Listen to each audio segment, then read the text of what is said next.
And now, from beyond our dimension, this is the JeffMara podcast. Here's Jeff. Can you hear me? Hey. Hey, Hector, how's it going? Good. How are you? Great. Let me get you off. I'm watching you on the TV. All right, so what has happened to you paranormally or supernaturally? Well, I had an NDE. Well, actually, what I called it, I always called it a DE, a death experience. What happened? Back in the mid '80s, during my alcohol and drug and criminal career, I was locked up at Brooklyn House of Detention in Brooklyn, and I was alcohol sick. Mm-hmm. And you can't be, I was chronically ill from alcohol. So you can't be alcohol sick. You know what I mean? You need your alcohol or you could die. So I was in there for about 3 days before this happened. I had told the doctor, I said, listen, I need some help. I can't, even the people around me noticed. People were saying, hey, man, you're going to die. You look sick. It was during the AIDS epidemic, and a lot of the inmates that were in there thought I had AIDS. I didn't have AIDS. But anyway, I was on my way on a chain gang to Rikers Island. So they were taking us to Rikers Island. I was on a chain gang. I was shackled and handcuffed to a bunch of guys. And I heard this ringing in my left ear. And then I actually saw myself for a couple of seconds falling. I had no control over it. I was falling. And after that, they had, unhooked me or whatever, and then unshackled me and taken me over to a certain spot in the jail where, where it was whatever. It was a wide open space. It wasn't too far from where I collapsed. And all of a sudden, I see myself. They had me laying on my back. I popped out of the body, and I was facing up. So immediately, I spun around, and I saw the body laying there. So the guards were on top of me. They were doing CPR, whatever they were doing. So I went around them so I could get a better look. And what I'm looking at is the face now, and it looks like my brother, because we looked alike. We were only a year and a half apart, or 2 years, or whatever. So I said, "What the is my brother doing, laying here and here?" Because my brother was not like me. He was an older brother. He never got in trouble with the cops, and he never, experienced jail or anything like that. So I was surprised. I said, "Why is this guy doing laying here?" And I realized it was me because of the clothing and all of that. So I'm at the guards' ankles because the body's on the floor and they're all around the body. So I'm at their ankles and I'm looking. I'm just staring at it. And, and I think about it, I say to myself, geez, I was nobody's son. I was nobody's friend. I was nobody's brother, uncle, whatever. I was just me. And I'm observing this like I knew. I wasn't shocked or surprised or nothing like that. It's as if though I've done this before. And so I'm going around. It must have been minutes, maybe 5 minutes, maybe 4 or 5 minutes. And I'm going around. I'm hearing all the noise, everybody talking, screaming, hollering. It was very noisy in there. Jails are usually noisy anyway. But they were talking amongst themselves, and I was going around and observing and all of that. And all of a sudden, I see a like a vortex opening up in the ceiling in the corner. So I went around. I caught it with the corner of my eye. So I went around. First, I didn't have no body. I had absolutely no body, no arms, no legs, nothing. So anyway, I went up there to where the vortex is, and I went in. I went into this thing. So as I went in, I looked back at the scene, and I could see it fading into darkness. You know, the jailhouse, not the jailhouse itself, but the guards, the body laying on the floor. I couldn't hardly see it because of the guards, but I could see their sneakers, and it's just fading into darkness, sort of like pixelated. It wasn't just like, you got light and dark. The dark side was taking over the light side, the part where there was light, but it was sort of like pixelated around the rims. Anyway, so I turn around, I'm going the other direction, and it's obviously like a tunnel. And the very first thing that I feel or sense or whatever, it was amazing, was an overwhelming sense of peace. Just peace. Like, you can't describe peace here. Like us. You just can't. This is absolute, unadulterated peace. And immediately after that, I noticed that I had no more insecurities. There were no insecurities whatsoever. They were gone. And then an overwhelming sense of confidence came over me, like you wouldn't believe. Like I was confidence. I mean, I walk around like a confident guy, and I assert myself in a certain way, depending on the situations or whatever. But this was a confidence like no other. And then, so I had the peace and the no insecurity, the confidence, and this overwhelming euphoric feeling of bliss. And it was just total. Every time I think of it, I go there once in a while, without any medications. And it's just absolutely unbelievable. But anyway, so I'm going forward, and all of a sudden I noticed these light beings, two of them, and they're female. They have no features of a female. It's just a feeling that they were female. And so I get over there, and they're telling me that I had to go back, that it wasn't my time or whatever they were saying. And I refused. I kind of went around one of them, and then another one stopped me and said, "You have to go back." So as I'm looking around in the area there, to my left, there's this immense, huge ocean of energy, like a field of energy. I found a picture on the internet that sort of resembles what I saw.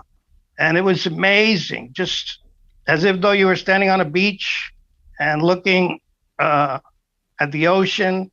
The only thing that this was all dark, and the energy field was like radio waves. And they emitted light. They emitted light, like translucent light. And also there was millions and like millions of orbs. It looked like little orbs bouncing out of it. And there was so I tried to go near there, and I noticed that there's another translucent light being, but this one was male.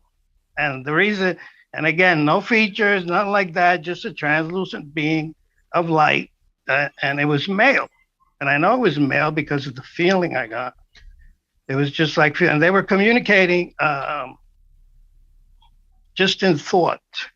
It was like, I said some things to them. I don't remember what I said, but I said some things to them, and we were going back and forth that way.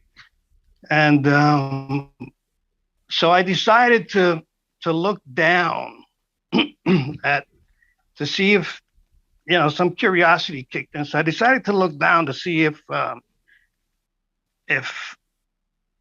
I had, a body or whatever. And what I noticed was that I was a translucent light, like an orb,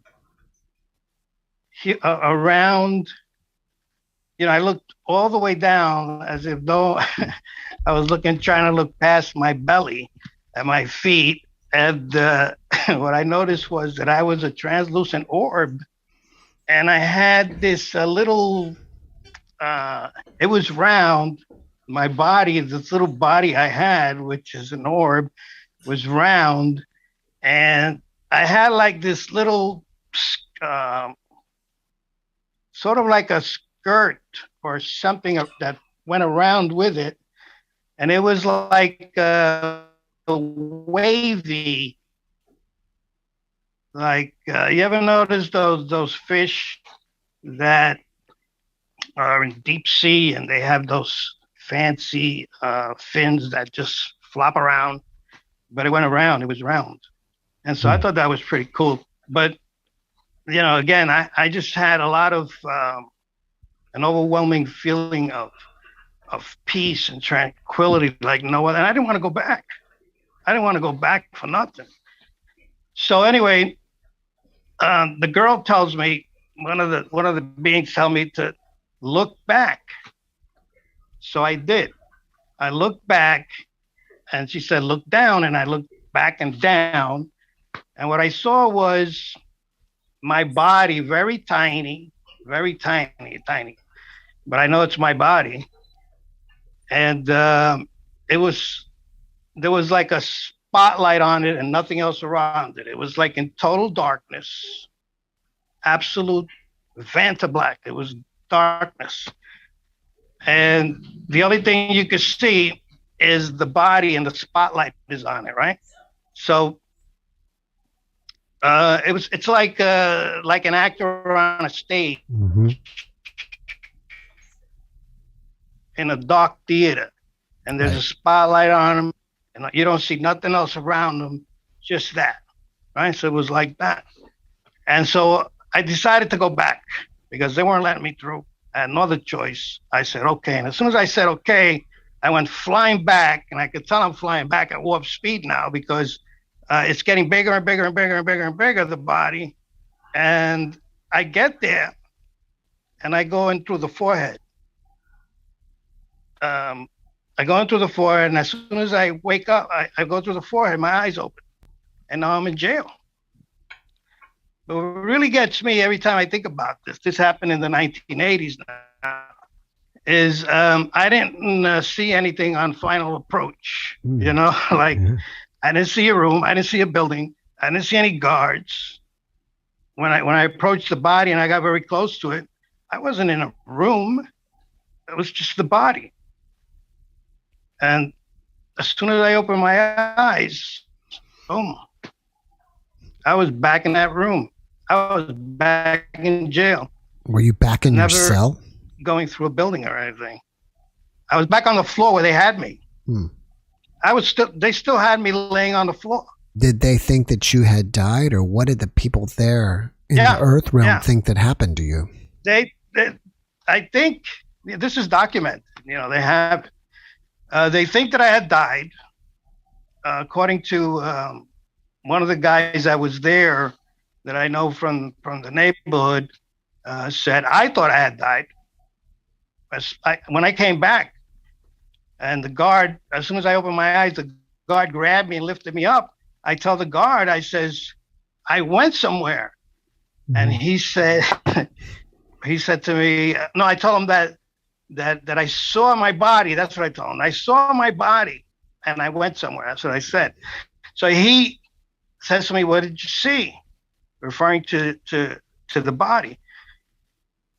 Oh, no, he said, what was different? Was there anything different? Like as if though he knew or whatever, right? He says, was there anything different? And he said, and I said to him, yeah, the jacket was different. And he dismissed it. He said, he used some, that's bullshit. So dismissed it. He stuffed me in this, I was very, very, very angry when I came back, extremely angry. Like, no, I mean, I was blowing up. He puts me in a cell with this guy, with one guy, waiting for the doctor to come up. And I'm staring at the guy with the meanest look, I guess, that I could ever give somebody or whatever. And the guy looks at me and he goes, "Why are you looking at me like that? What is wrong with you?" You know, and that kind of like snapped me out of it. And I faced the cell bars at the door, and I was banging on it for him to get me out of there. And the doctor came, pulled me out, and he was messing with my jugular veins. And I told the doctor, I said, "I told you that was going to happen. I told you." I told the doctor very loud. Everybody heard it. And so anyway, the jacket that I saw, when I first got out of the body, I had my regular clothes on. It was the same jacket I went in with. All the clothes were the same. But after a while of going around, the jacket changed. So the jacket was a corduroy. It was a beige corduroy, something I wouldn't be caught dead in. So no pun intended. But anyway, he had a fur collar. It was beige corduroy. And that's what I saw, you know, towards the end before I went up to the vortex. So anyway, I went to see the judge. The judge threw me out of there. He says, "Get out of here. It's case closed, dismissed," whatever it was. Mm-hmm. I don't even remember what the case was about. And so they gave me tokens to take the train home, you know, subway tokens. And so what I did was I went to the liquor store. I got me a pint of wine and I walked home. Brownsville is far from downtown Brooklyn, but I walked and it was cold. But anyway, so months later, oh, another thing, Jeff, I wasn't alcohol sick anymore. Mm. When I came back, because I was sick, before that, I was sick and dying, and I did, whatever. But I was alcohol sick. And then when I came back, I wasn't. I was just like very, very angry. And I was, you know, messed up and confused and, you know, all beat up and everything. But I was not, and I didn't realize that until years later that I got to thinking about this whole thing and all that. I got to realize, wow, when I came back, I wasn't sick, you know? So anyway, months later, I'm helping an old friend move, an older guy, move his apartment. And I was homeless, and he was helping me get back on my feet and all that. And, you know, I know him all my life. He knows me since I'm a kid. And so I'm helping him move, and I thought I was going to get some money for it. But what he did was he gave me food and clothing. And he gave me a suitcase, and I had clothing in it, and he gave me food. And I was like, all right. I wasn't very happy because I really wanted money. But anyway, I get to the basement where I was staying at night. I was homeless, so I used to sleep in the basement to stay out of the cold weather. And I open up the suitcase, and there's the brown jacket, the corduroy jacket that I saw on the body before I went into the vortex. And I thought absolutely nothing of it at the time. I kid you not. It was like, I knew it's amazing thing to think. I mean, if you're walking around your house and all of a sudden you see a vortex opening up, you know, you're going to think, what the hell is that? You know, you're going to get spooked. But after that experience, I kind of like knew that there was another realm. I wasn't ever sure, but I kind of like always knew. And also the fear of death was like absolutely obliterated. It's gone. Did you change in any way, your personality? Personality, no. My personality is, matter of fact, when I was on the other side, I was still the same. My personality has not changed. But I've always been a spiritual person. I was raised Catholic in a Catholic church. The church was the center of the neighborhood. I grew up in an Italian uh, section of of our neighborhood, and we all the church was our centerpiece, the Catholic Church. I never subscribed to it really. I was an altar boy and a lector. I loved it. I loved doing midnight mass and preparing for it and all that. But I mean, I never was really a religious person, and I realized also that religion plays no part in all this thing in the grand scheme of things, for me. And as far as the changing anything about me, let's just say that the years after that incident, after that happened, I started getting my life together. I went to rehab for 3 years.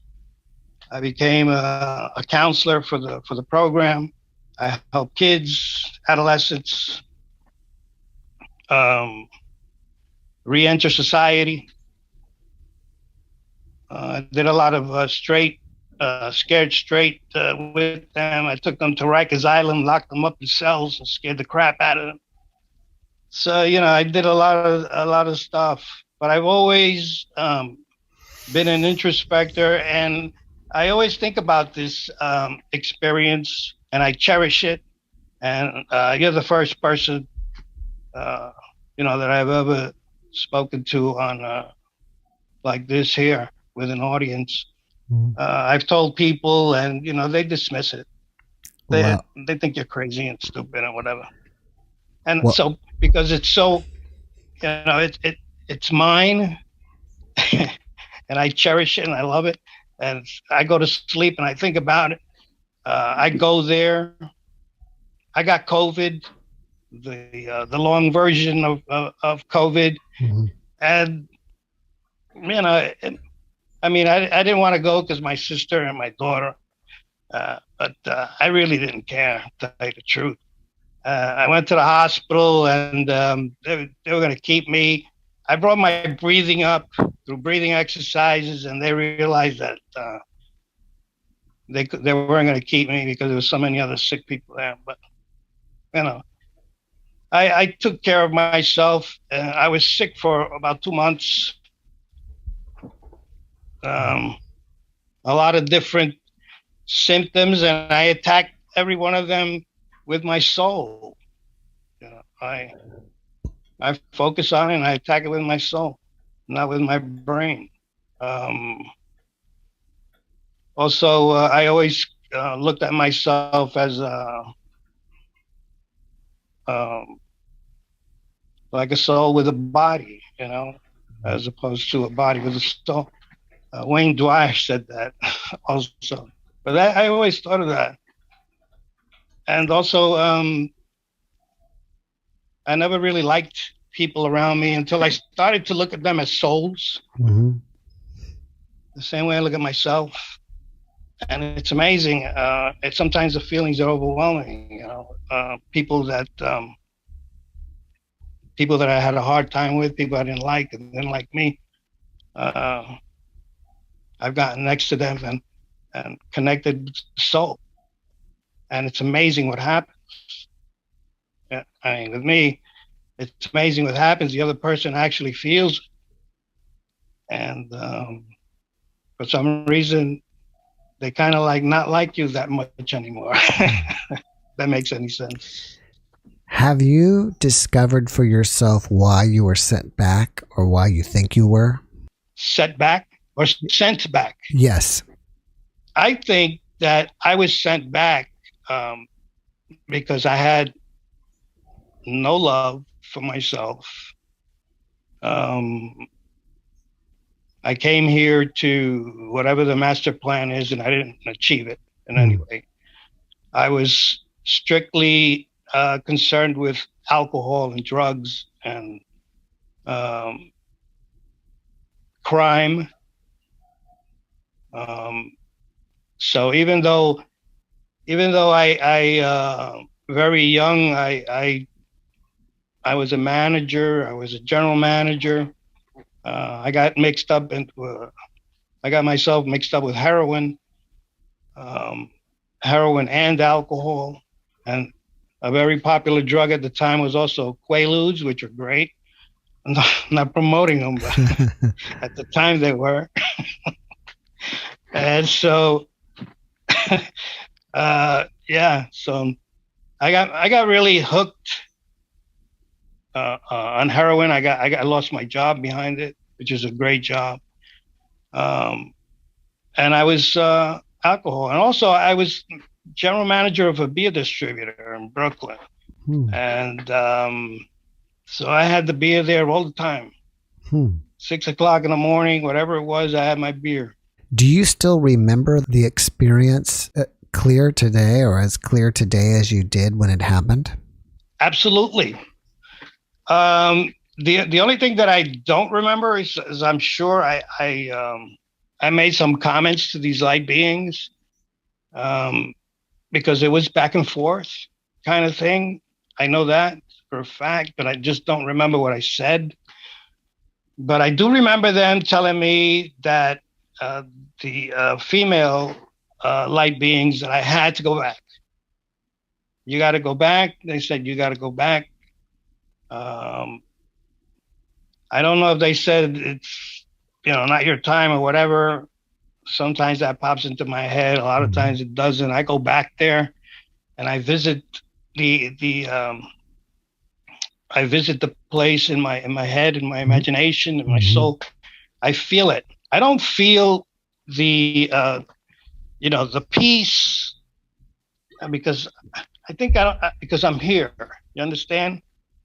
I'm in this body. My vibrations aren't as high as it was over there. But but I go there many times before I go to sleep, and it's the most amazing thing. And after watching your podcast and stuff like that, which I think is great. Well, thank you. I watched a lot of your podcasts throughout the year or whatever on YouTube. And I always say, one day I got to call this guy. I'm glad you did. I'm glad you shared with us. And I'm pretty sure the other 300 people watching are glad you shared too. You came to the right audience for this. Yeah, I know.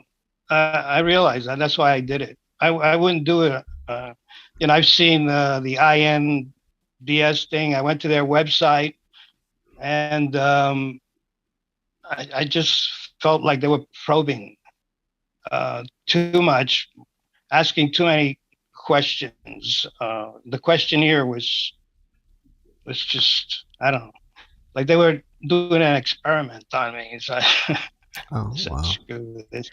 I'd rather just, talk to a guy like you. Well, I appreciate that. Thank you. Yeah.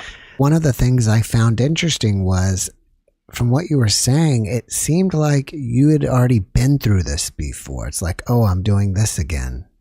Is that right? Yeah. When I came out of the body, I wasn't shocked. I was facing up the ceiling. When I came out of my chest, I was facing up the ceiling, and I immediately spun around. And I wasn't shocked. I thought it was my brother. That was the first thing I thought. And I immediately went around the guards who were blocking my way, and I was at their ankles, and I saw the face, and I said, shit. My brother, that's my brother. What's my brother doing in here? Because it was a jail. I realized I was in jail. That never left. My personality, it was me that I'm talking to you right now. That's what it was. I wasn't no different. And I wasn't shocked or scared or anything. It's like I've been there before. I've done this. Here we go again, whatever. But yeah, all nonchalant about it. Have you ever considered getting hypnotized and see if you can remember with a conversation with you and the light beings? Yes. Yes, I want to do that. One day I'm going to do that. I want to go through the whole thing again. Maybe I could get that feeling again. It's amazing, man. It's incredible. It's like sometimes I think I'm just wasting my time here. I'm not suicidal off of that experience must have happened. I don't remember the year. It happened after 85. I know that. I know it happened after 85 because of a certain event. And I know that that hadn't happened yet. In 89, actually from around that time, after this experience, I started to get my life together, trying my hardest, my damnedest to put an end to that. The problem with me was with the alcohol, especially because I kicked heroin with alcohol. So with me, the alcohol was worse than the heroin by about 100 million times. The withdrawal. I kicked heroin without no problem. I couldn't kick alcohol. I would get seizures. I just wanted to say that, to finish answering your question, I did change my life. Has changed immensely, especially spiritually. I got into quantum everything. Don't know how, but one day I was in the library and it popped up a voice in my head and I did it. I didn't know what quantum was, but I associate quantum with the experience. And one day I'll tell you a little more about that. Cool. I'll let you go. And I appreciate you having me on. And have yourself a great evening. Thank you. And Hector, thank you again for sharing with us. I know I appreciate you, and I'm sure everybody else here appreciates you coming in. And thanks for the first time publicly sharing your story like this. Not a problem, my friend. Thank you. All right, bud. You have a good rest of your night. You too. Bye-bye now. Take care. Thanks for watching the JeffMara podcast. I really appreciate you. Another way to show support is through YouTube memberships. And if you do, there are loyalty badges and other perks depending on your level of membership. All you need to do is click the join button underneath the video to find out more. Thank you for your support.